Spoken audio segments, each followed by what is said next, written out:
It being 5 o'clock, I'd like to call the meeting to order. Agenda review and disposition.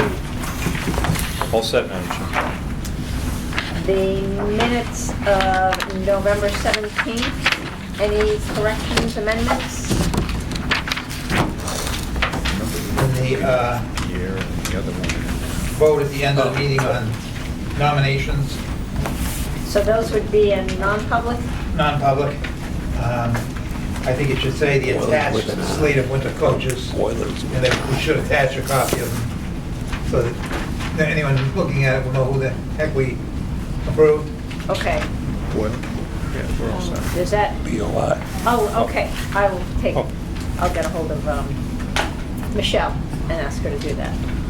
So with that, The other, one more thing, Marinowski, John Constructed. Marinowski, I think the name is just spelled wrong. It's M-A-R-U-N. and that was on the votes. That was on, no, that was on the privilege of the floor. Okay. Yeah. Those corrections being given, they stand approved. No public. Mr. Halloran. Madam Chair, I just wanted to update the board on the ski jump. The ski jump, for the most part, has been completed. The structure itself is complete. There's still some things that John wants to do on the grounds around it, but that will wait till spring. The lighting, as I understand it, is done, and the fencing may come now, may come in the spring. It just depends on timing. But it's a fabulous structure, and it's so impressively put together by the group that became known as the Ski Jump Committee. And the passion and the enthusiasm was something I had never seen before, quite frankly, for a public sector project. And it was just terrific. And so all those folks will be receiving letters from our office who donated to the project with our ID number so they can use it as a tax deduction. Madam Chair, we'll prepare a letter for you to sign as a thank you from the board. There are two separate letters. One's the business letter that goes with the tax return. Then there'll be a personal note from the board thanking all those folks, not only for monetary donations, but there were lots of in-kind donations, and we're putting that list together too. There's so many people that helped out in so many different ways, but just a fabulous organization. It's up, ready, and if we ever get snow, we'll be in good shape there. And also, certainly, I think it bodes well for the NHIA to look at us as a site for the state meet. So it's that impressive, All right. quite frankly. Thank you. And also, as you came in, I gave you winter meeting dates. And also, those dates can be supplemented if the Policy and Budget Committee chooses some other dates also for the budget process. But that's just a general calendar through the month of March. And that's my report, Madam Chair. All right. Thank you. Jeff? Hi. So I don't have a lot to report on since the last meeting, but we did have a craft fair on November 21st. I think that went very well. We also had a Quiz Bowl meet on the same date. I believe we placed second overall, so congratulations to our Quiz Bowl team.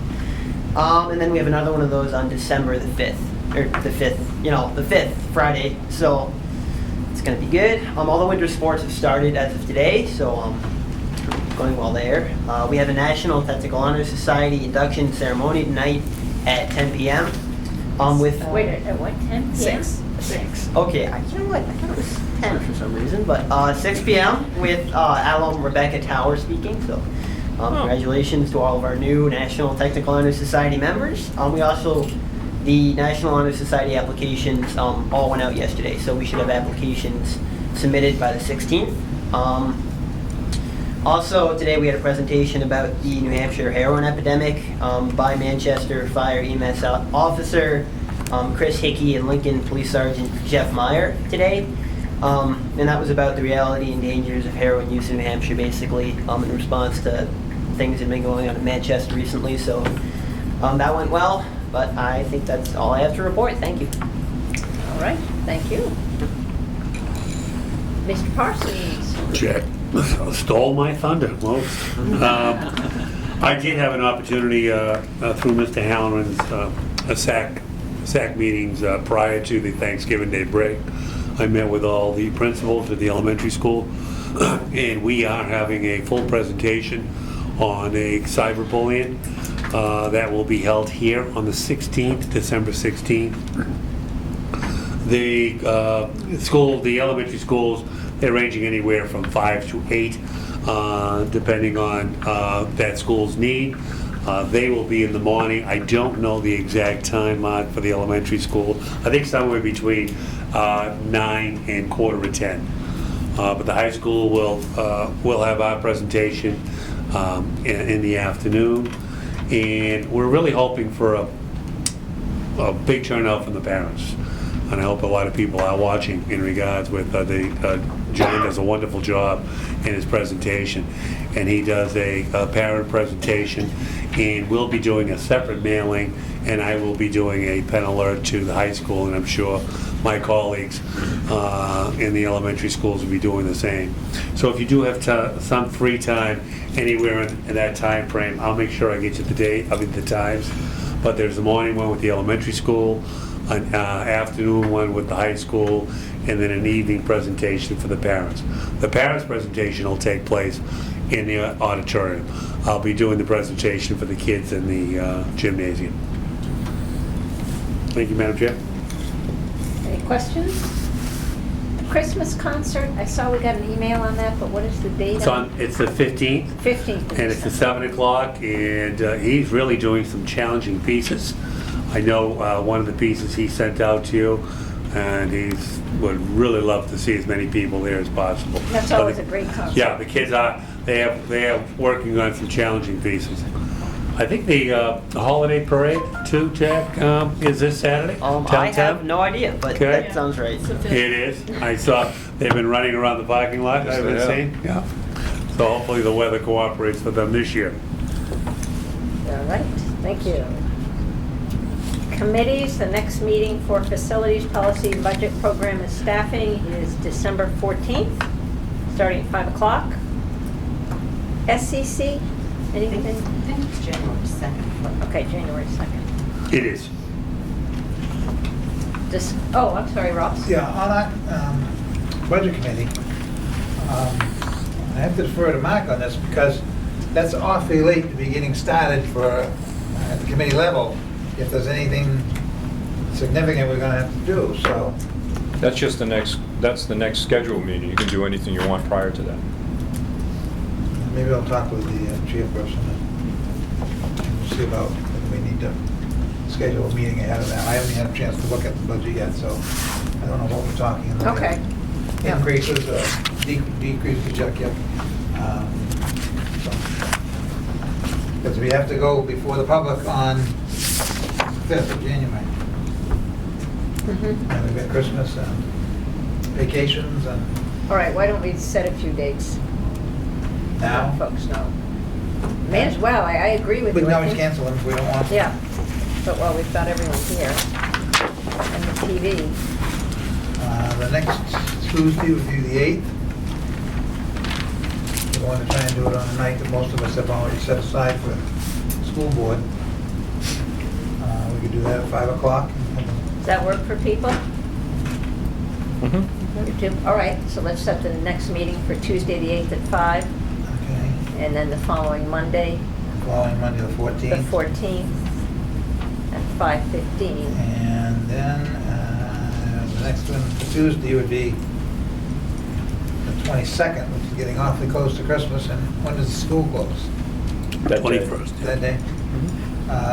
So maybe we ought to schedule a Saturday after the 15th? Saturday, 15th. Do you think we'll need them? You know the budget. Well, far be it from me to tell you what to do. Just to give you the number on terms of the impact. The assessment is up 2.3827%. So, there is. How firm are our revenue numbers? Revenues are a little bit flexible, but it's some of that number you won't know until the spring, quite frankly. But as we have in the past, it's not a wish list. It's a pretty solid first draft of a budget. Doesn't mean that we don't go through the whole thing and justify it. I'm not. I mean, I think the night of the 8th and then your 15th, I think you could be in pretty good shape by those 2 nights. All right, let's start with that then. Okay, we'll start with that. I think we'll have a feel on the 8th, whether it might be Yeah. needed. I can always Good, thank you. we'll know. All right. Barbara, yes, sorry. One other correction, I'm sorry I didn't mention it earlier. For the minutes, the last meeting, I was there. I'm even told it in the minutes, but it's not listed as my minutes. All right. So boiler projects. Yes, I just wanted to update you, based on our previous meeting with the board, and I've asked John and the consultants to look at the dry chip, and that is the process where we would not need an outside building, that it would be built within the confines of this building. So they're proceeding with a dry chip process. So it's less money in the short run, and then 15 to 20 years from now, it would have been perhaps more, it would have been cheaper maybe to do the green chip project, but that's 15 to 20 years out, without the issue of building a building on the campus and a roadway and those things. So right now, unless I hear differently from the board, we're going to focus on a dry chip. Very similar to what we had in the original renovation of this building. Any questions for Mark or comments? Looks like we all agree. Thank you. I sort of heard you all, so it wasn't that hard. Sounds like it.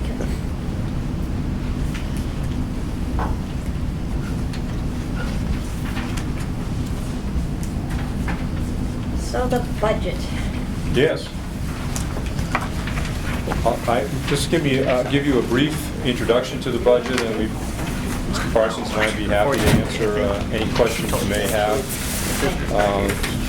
Sorry. Probably the first sheet that I would have you look at is the assessment sheet, which is this one. These are actually the costs that go back to the districts. So you can take a look at the impact of the entire budget, and then we can walk back through the particulars. As I had mentioned previously, the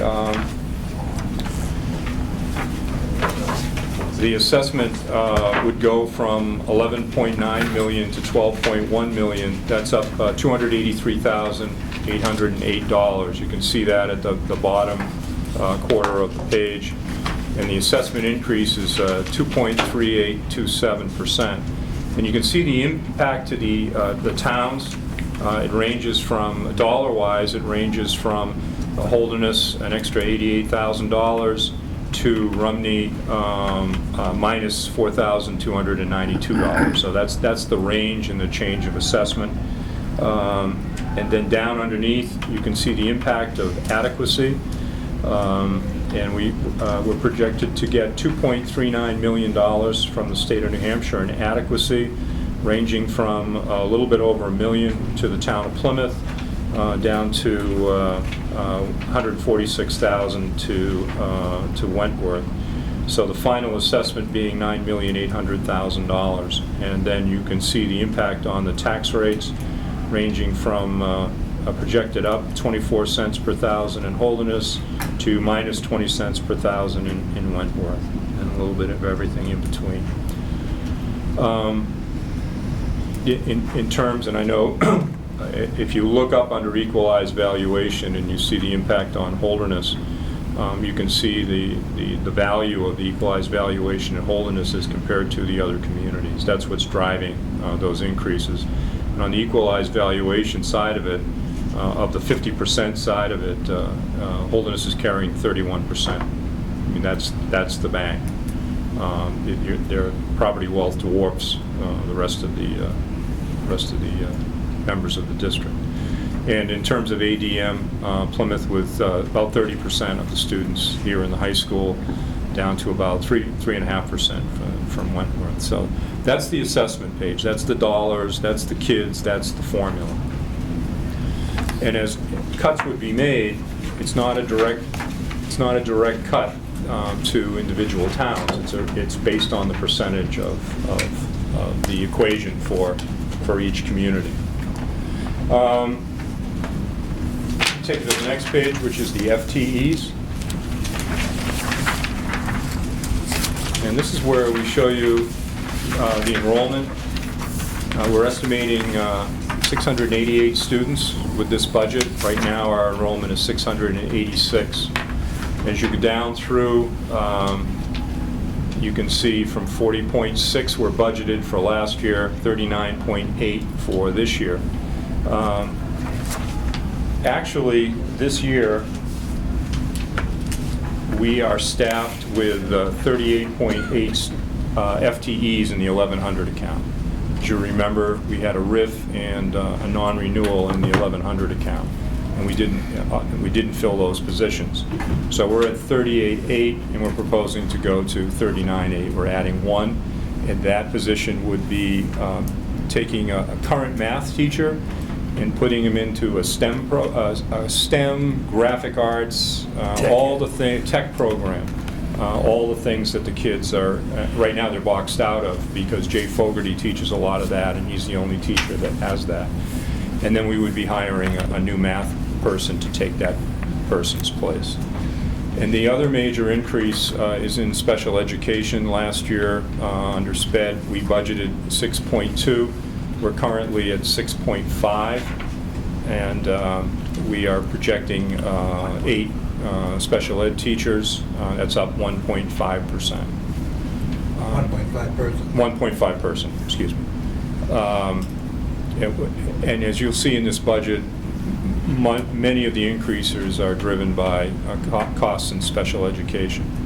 I would tell you that as you're absorbing some of these special ed costs, your sending districts are ridding themselves of some of these costs. So when it goes to the tax rate, there should be some sense of balance, because the kids have been in the system. It's just they're being taxed in two different places. And I wish that were across the board, but in a couple of instances, special ed costs are up in a couple of the communities, but that's where we are. And the rest, quite frankly, are basically all the same staffing. Bruce and I both feel that we've done a pretty good job in terms of staffing, that we're pretty close to where exactly we need to be. And in fact, some of you have commented that our class sizes are a little bit higher than you'd like to see, and we hear that. And you'll see, because of the potential loss of some Title I money, you'll see some opportunities to take a person and lower some class sizes, particularly in English language arts. Support staff, I would only highlight the 1212 account, special ed. You can see us going from budgeted 15 special ed aides this year to 17.8 for next year. And again, that's that balance between having kids sent out of district versus kids remaining here. We're working with a couple of kids right now that have programs out of district that we're working to bring them back into the district. And so, but then again, that reflects kids coming through the district, and again, some of your sending towns then are reducing the number of special ed aides in their budget. So we're trying to show as much linkage to both pieces of the school tax rate as we can. Now, remind me what percentage of the special ed costs we pay before state kicks in? Is it 3 times? 3.5 times the state average. So you need to get up around $80,000 before, in one plan, before we get any reimbursement from the state. And the state now you may have the ability to get X amount of dollars back, but a cap on state funding for catastrophic aid now has lowered that contribution rate to somewhere around 65% of what you might be entitled to. All right, so it doesn't behoove us then to,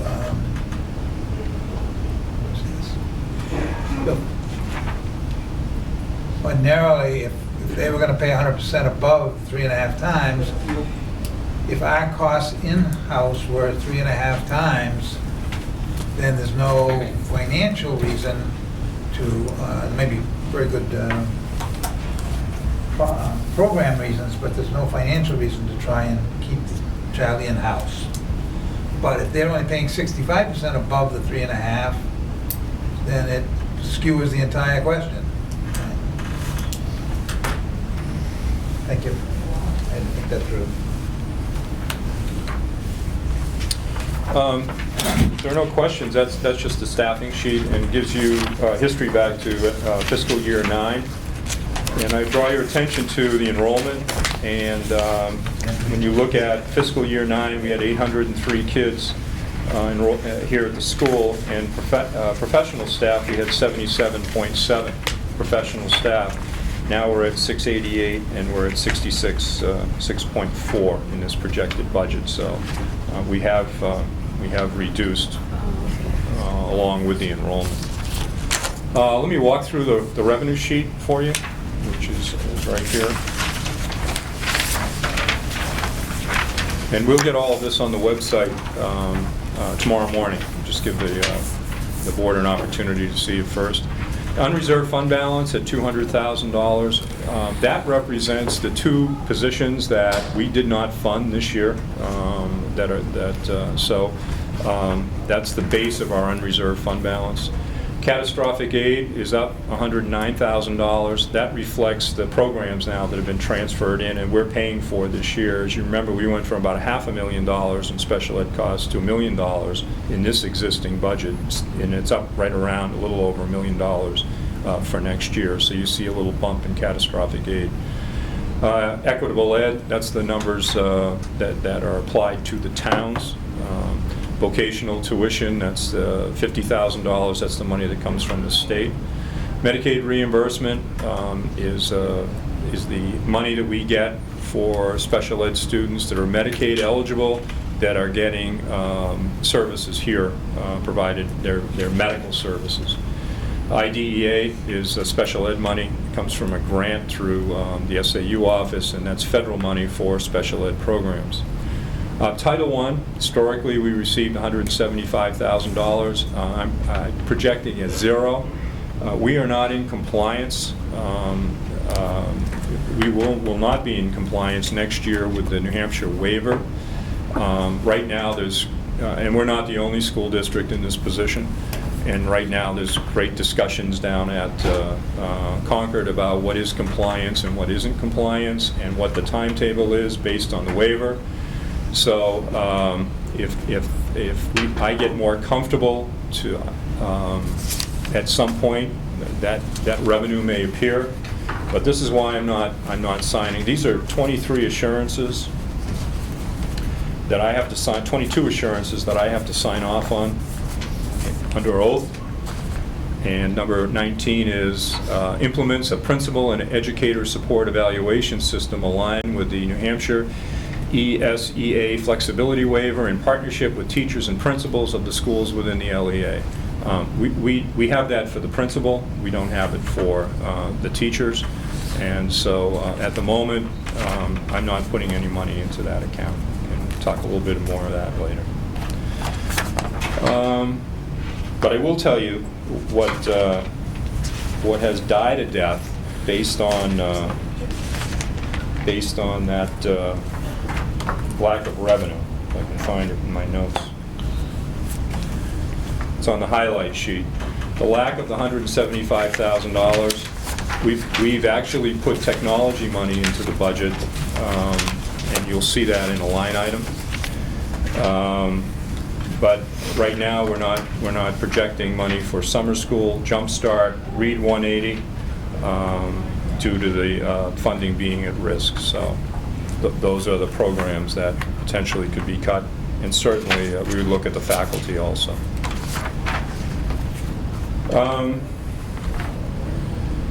Let's see. Tuition, $400,000. That's regular and special ed programs that we run in the district.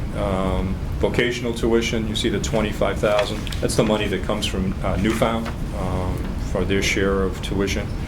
And then you go down through co-curricular, sped borrowing. That'll be a warrant article. That $104,000 would appear, but it offsets by an appropriation. Mark, how many kids is this $25,000?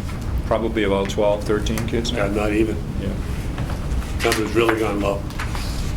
And they pay only $2,000 a piece for these kids? They pay a share, and the state pays a share up above. Okay. See vocational tuition up above? Yep. That's the state share Of the same kids? of the same kids, yep. So it's a total of $75,000? Right. Gotcha. Thank you. And then down, you see the Perkins Grant, Title VI, Adult Basic Ed, Drug-Free Schools, and then we have $1 in for any other grants that we may get. And then the lunch program down underneath. So you see the total revenue, including equitable aid, is $3.9 million against the appropriation of $13.7, which gives you an assessment of $9.8 million. And the next sheet for you, and I promise to stop talking, is the budget impact, the highlight sheet.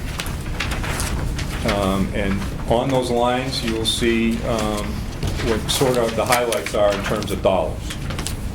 We have $90,000 in general tech, and the asterisk is there. That's a lot of that we used to pay for out of Title I. And then in line 157, special ed staffing, it's $76,900. Line 188, $61,000, that's special ed support staff. Line 790, special ed transportation. And then line 829, health insurance costs, $110,000 above and beyond. Remember, our guaranteed GMR was 7.5. Hopefully it comes in lower, but we won't know that until after district. After the vote. After the vote. And what we do sometimes is that if we know we're not going to use that money, we apply it to unreserved fund balance.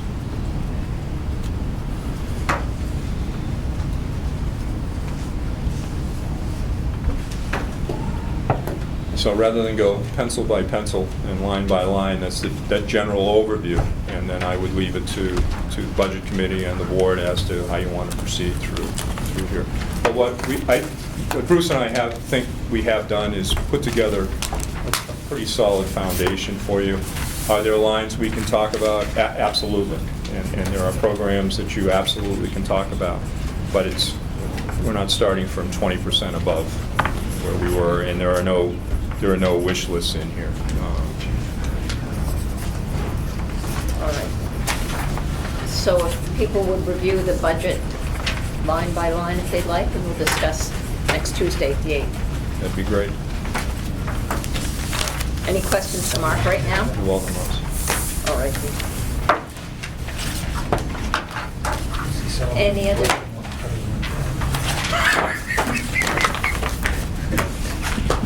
Any other business? Personnel. Yeah, Nothing? just a non-public. And We do need a non-public. We do need we have personnel, I have a resignation, also have a co-curricular issue. All right. So do I hear a motion to go into non-public for personnel and co-curricular? Sam, Walt seconded, everyone agreeable? Okay.